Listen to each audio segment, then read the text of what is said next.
na 20 pesos na kada kilo ng bigas. Pero sa ilang lugar lang sa Visayas.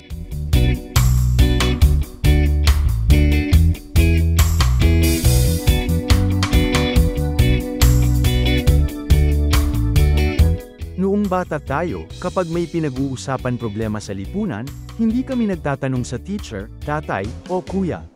Ang takbuhan namin ay si Kapiping, ang may-ari at barbero ng bayan sa kanto ng 15th at Santolan. Diyan rin ang tambayan ng mga nagtutulak ng kahoy o sa ibang salita ay mga mahihilig sa chess. Walang problemang hindi nasasagot ni Kapiping.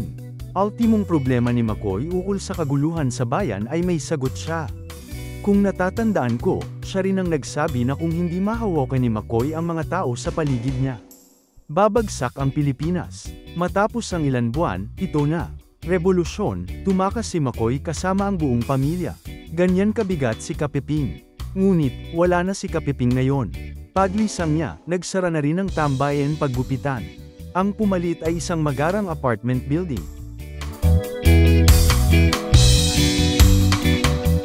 Kung buhay pa kaya si Kapiping, ano kaya ang masasabi niya sa alok ng gobyerno na 20 pisong bigas sa Visayas? Simple naman ang sagot niyan. Para naging bobo ang mga advisor ni Bongbong. Bakit siya magbibigay ng 20 pisong bigas sa Visayas lang, paano ang Luzon? At bakit kung kailan malapit pa ang eleksyon? Ano, panghila ng boto dahil mahina ang mga manok niya doon? Ang kalam ng sikmura pareho kahit saan. Ramdam ito ng nasa Luzon, Visayas, at Mindanao. Lalo na dito sa metro na kung saan nakatutok ang marami sa kahirapan. Napuntusan siya ni Sara dun. Kung nais niyang unahin ang Visayas, bakit hindi niya tinapos ang eleksyon muna? Ilan araw lang naman ang hihintayin. At isa pa, magagalit sa kanya ang mga taga-Luzon.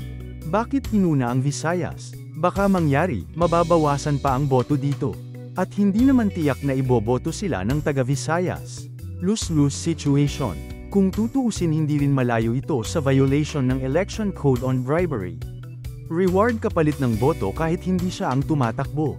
Dahil iniindorso niya ang mga kandidato ng partido niya. Sana maging patas ang lahat. Lahat ng tumatakbo. Tama na yun sayawan at kantahan. Pabayaan mo na sa perye yun. Ilantad ang plataporma. Siguruhin na kayang gampanan. Napapansin niyo ba na nawawala ang tumpok sa palengke? Lahat ay kinikilo na. Bakit? Something is wrong. Ika nga, walang ibang lulutas dyan kung di tayong mga Pilipino mula sa atin mga boto at sa mga nilulakmat natin leader na mamamahala sa atin. Kung sira ang kamatis, tinatapon di ba? Palitan. Ano ang kaibahan sa politikong walang nagawa at tila sira na? Dapat palitan di ba? Naiiwan na tayo ng mga kapitbahay natin mga bansa, at kung hindi tayo maging maingat malapit na tayo maging tsekwa lahat.